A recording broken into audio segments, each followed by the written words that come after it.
A silent disruption is underway, not with noise, not with protest, but with algorithms. And this time, the impact is being felt in one of the most stable career paths that Indians trusted the most, the IT sector. Because now Indian IT companies, they are cutting jobs in the United States, and the reason is not slowdown. It is the speed of the artificial intelligence. So let's break this down simply. Companies like Infosys, HCL Tech and Wipro, they have traditionally depended on the large workforce, specifically in the US, just to manage their client projects, coding, testing, support. But now that model is changing fast. Here's the data that tells a very real story. In early 2026 alone, Indian IT firms filled about hundreds of job cut notices across multiple US states. Over the past 12 months, thousands of roles linked to these companies have been reduced or restructured in the US.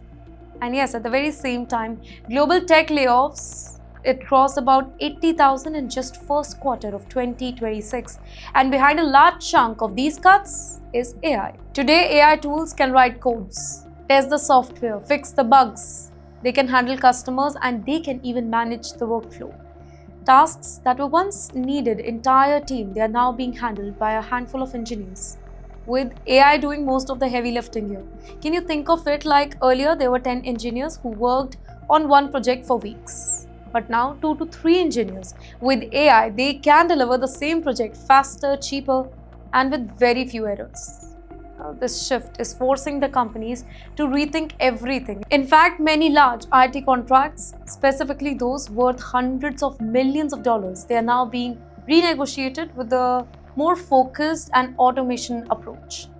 Well, clients are demanding faster delivery, lower cost, and companies are responding by reducing the human dependency here.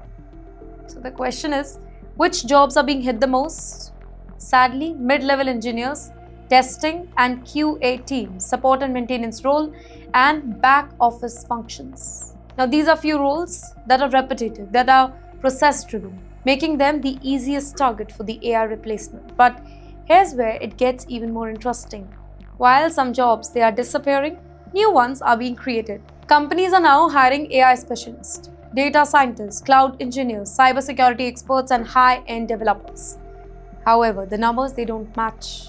The jobs that are being created, they are fewer and they require much higher skills. And this creates a dangerous gap, you see, because not every engineer who loses a job today can instantly become an AI expert tomorrow, right? Upskilling, it takes time, it takes efforts, it takes a lot of resources. And not everybody can make that transition smoothly. Now add another layer, and that is visa pressure. For Indian professionals in the US, specifically those on work visas, job loss, it is not just about employment. It's about legal status. Losing a job, it can mean losing the right to stay in the country, and that's why this particular shift, it feels more intense here. And you know what? This is not a short-term trend. Experts believe that this is the beginning of long-term transformation. Some projections, they suggest that 30 to 40% of routine IT jobs, they could be automated in next 2 to 5 years. Entry-level hiring, it may slow down significantly, and companies, they would operate with 20 to 30% smaller teams for the similar workloads. That means the IT industry, it is not shrinking, it is evolving. And evolution always comes with disruption. So what does this mean for the future? It means just one simple thing.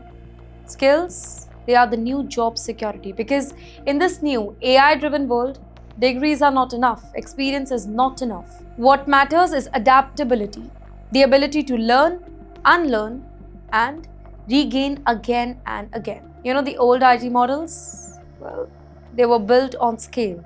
More people, more projects, but the new IT model, it is built on intelligence, fewer people and smarter system. And right now, we are standing in the middle of that transition. The question is no longer, will AI take the jobs?